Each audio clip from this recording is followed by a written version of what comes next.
Welcome to Medical Specialists Associates Educational Series on topics in critical care medicine.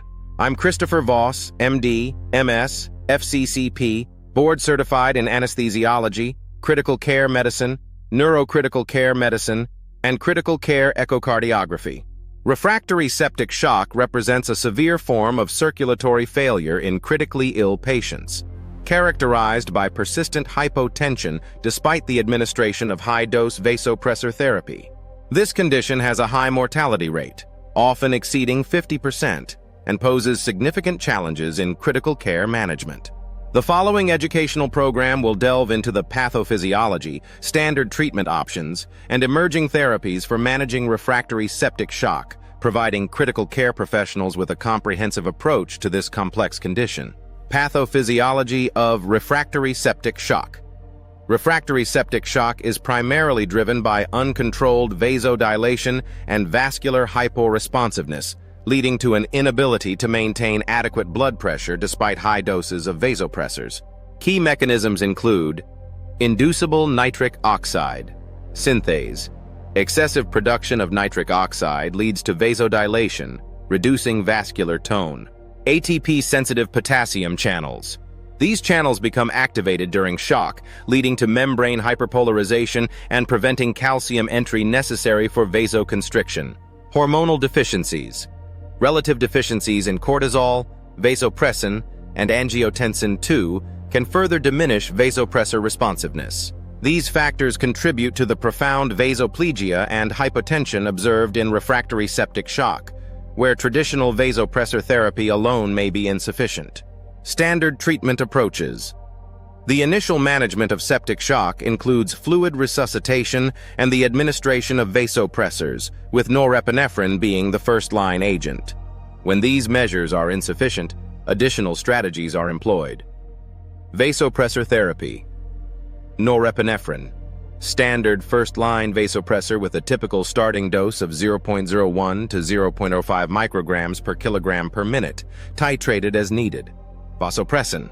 Added when norepinephrine is insufficient, often at a dose of 0.03 to 0.04 units per minute. It is particularly useful in acidemic conditions where catecholamine response is blunted. Epinephrine, used as a second-line agent or in combination with norepinephrine, especially when cardiac output is low. Dosing begins at 0.01 to 0.03 micrograms per kilogram per minute. Adjunctive therapies. Hydrocortisone, administered to enhance vascular responsiveness to catecholamines, typically at 50 milligrams every 6 hours. It is especially considered in patients requiring multiple vasopressors. Thiamine and ascorbic acid.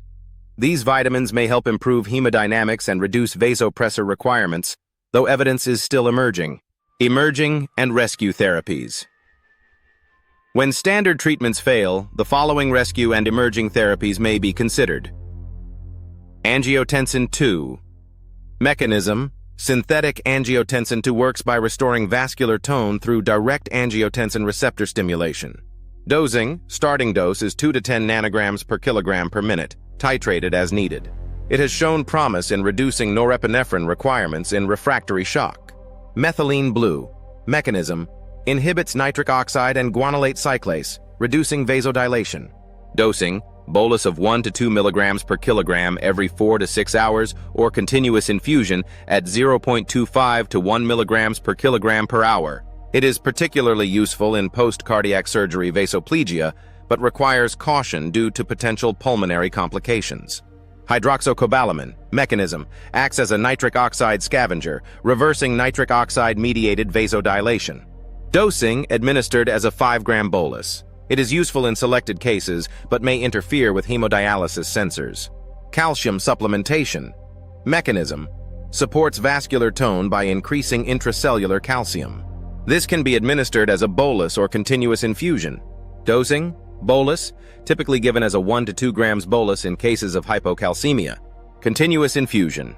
Administered at 0.5 to 2 milligrams per kilogram per hour, particularly in patients with ongoing hypocalcemia, or as part of advanced resuscitation protocols.